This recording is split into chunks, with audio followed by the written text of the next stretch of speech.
unaosababishia kuingia kwenye hizo shida. Unakuta watu ambao wameingia kwenye mambo mabaya, wameingia kwenye laana mbalimbali, wameingia kwenye changamoto mbalimbali, ila bila kuelewa kwamba hizo changamoto wameingia bila kujua, au hizo changamoto bila kuelewa kwamba hizo changamoto zimetoka wapi.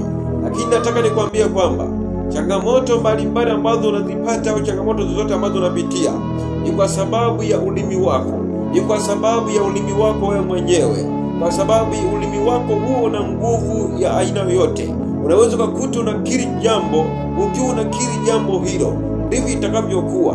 Nataka nikupeleke moja kwa moja kwenye kile kitabu cha Misali 18 na yule mstari wa 21. Inasema kwamba mauti na uzima huwa katika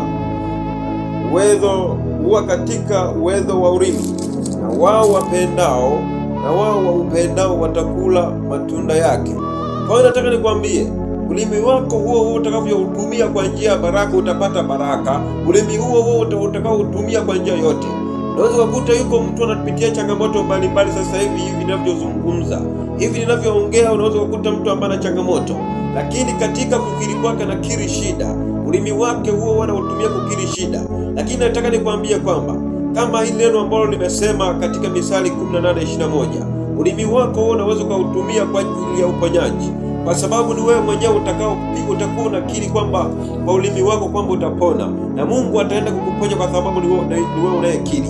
Lakini pia ulimi wako huo au mdomo wako huo utakapozungumzia kwamba ukiwa kwenye changamoto kwamba hutoweza, inaweza ikatokea kweli ukaacha kuweza kwa sababu ni wewe uliyekiri. Kwa nataka nikwambie kwamba ulimi wako huo unaweza kukusababishia uponyaji sasa hivi. Kukiri kwako kwamba utapona, na Mungu ataenda kukuponya kwa sababu amekupa mamlaka katika kinywa chako hicho. Kwa hiyo nataka nikwambie kwamba jioni hii ya leo, matumizi ya mdomo wako unatakiwa utumie kuongea maneno ya baraka. Ulimi wako unatakiwa utumie kuongea mambo ya uponyaji katika changamoto zako. Nakuta una changamoto mbalimbali, umeelemewa na mizigo mbalimbali za kila aina, lakini kwenye kukiri kwako unakiri shida. Unakiri kwamba hiyo mizigo ni mizigo yako. Nataka nikwambie, mizigo yoyote, hakuna mizigo ambayo ulizaliwa uje na mizigo hapa duniani. Hakuna mwanadamu aliyeumbwa kwamba aje na mizigo hapa duniani. Hakuna mwanadamu aliyeumbwa aje apitie changamoto hapa duniani. Lakini nataka nikwambie kwamba kukiri kwako ndio kuna kusababishia uponyaji. Sasa hivi utakapoanza kukiri kwamba Mungu ataenda kutenda utakapoanza kuomba, na Mungu ataenda kutenda kwa sababu ni wewe uliyekiri kwamba Mungu ataenda kukufanya. Mungu ukimkabidhi mambo yako yote na ukakiri kwamba kwa mdomo wako kwamba wewe Mungu anaweza yote, Mungu anaweza kukuponya, na Mungu moja kwa moja ataenda kuiachilia hiyo neema kwa sababu ni wewe uliyekiri.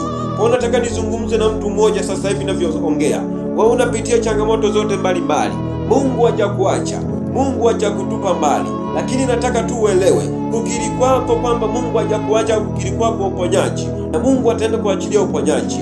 Mungu ataenda kukurejeshea chochote ambacho ulikuwa umepoteza, kwa sababu ni yeye Mungu aponyaye, kwa sababu ni yeye Mungu aponyaye. Imebaki kwako kukiri, imebaki kwako kumwamini. Inatakiwa ukiri kwamba yeye ni Mungu aponyaye, yeye ni Bwana aponyaye. Sasa wewe unapoanza kukiri kwamba hutoweza kutembea tena, hutoweza kusimama tena, hutoweza kuvuna mavuno mengi, moja kwa moja unajionyesha, Mungu unamonyesha udhaifu. Mungu hataki ujionyeshe mdhaifu. Mungu anataka ujionyeshe wewe ni mtu una nguvu. Wewe unataka Mungu anataka ujionyeshe wewe ni mtu ambaye unaweza kutembea. Nataka nizungumze mtu ambaye ana changamoto sasa hivi, na Mungu ataenda kutenda sawasawa na alivyokusudia, na Mungu ataenda kukusimamisha tena, na Mungu ataenda kukuinua tena. Wewe uliye na changamoto zote mbalimbali, nataka nizungumze na wewe kwamba Mungu anaenda kukuinua tena, ili imebaki kukiri wewe tu kwamba Mungu ataenda kukusimamisha. Acha kukiri udhaifu. Acha kukiri udhaifu sasa hivi. Anza kukiri uponyaji. Anza kukiri wewe ni mtu ambaye ni mzima. Anza kukiri wewe ni mtu ambaye utavuna mazao mengi, kwa sababu ni yeye Mungu wa uweza, kwa sababu ni yeye Mungu wa uweza, kwa sababu neno lake hili limekuja kwa ajili yako. Neno hili ambalo Misali 18:21, mauti na uzima huwaga ipo chini ya ulimi wako, na wao ambao wanaupenda kuutumia watakula matunda yao. Hata kama ukiwa hospitalini, ukiwa unakiri wewe ukiwa unakiri kwamba huwezi ukapona, unaweza kweli ukaacha kupona kwa sababu ni wewe uliyekiri. Kwa nataka nikwambie kwamba wewe uliyelala kwamba unaacha kukiri udhaifu, kiri uzima kuanzia sasa. Kiri uzima. Wewe uliyelemewa na mizigo za aina mbalimbali, wewe uliyelemewa shida, wewe unayepitia mambo mbalimbali, unayepitia changamoto, ni sawa unadaiwa kodi, lakini wewe anza kuona, anza kukiri kwamba Mungu anaenda kulimaliza hilo shida. Anza kukiri kwamba Mungu anaenda kumaliza hiyo changamoto. Anza kukiri kwamba Mungu anaenda kukumalizia hiyo kodi yako. Mungu ni muweza wa yote, lakini wewe umebaki kwako. Usiwe mtu wa kulalamika, usiwe mtu wa kulalamika, usiwe mtu wa kukiri jambo, usiwe mtu wa kukiri jambo la kushindwa. Anza kukiri ushindi, anza kukiri ushindi, kwa sababu lugha yako hiyo ni lugha ambayo inaamua yote, ni lugha ambayo inaamua yote, ni lugha ambayo inaamua baraka, ni lugha ambayo inaamua laana, inaamuru laana. Kwa nataka nikwambie, mdomo wako huo utumie kwa kukiri. Mdomo wako huo utumie kwa kukiri, usiutumie kwa kushindwa. Nataka nikwambia kama mtumishi wa Mungu, Mungu amenipa ujumbe huu kwa ajili yako. Mungu amenipa ufunuo huu kwa ajili yako. Kwa hiyo nataka nikwambia kwamba uliamini neno la Mungu. Niamini neno la Mungu kwamba Mungu anaweza wa yote. Nitaenda kuomba na wewe, yeyote yule ambaye ana changamoto au yote yule ambaye ana shida ya kila aina, nitaenda kuomba na wewe, na Mungu ataenda kulidhihirisha neno lake hili, kwa sababu ni yeye aliyenipa. Baba Mungu, nasema asante kwa ajili ya watoto wako hawa. Asante Baba, kwa sababu ni wewe Mungu uliye mwingi wa rehema. Baba, ninaomba Mungu ukawarehemu watu wako hawa. Ninaomba Mungu ukaendelee kuwaponya, ukaachilie nguvu ambayo ni nguvu yako, mguso ule wa Roho Mtakatifu.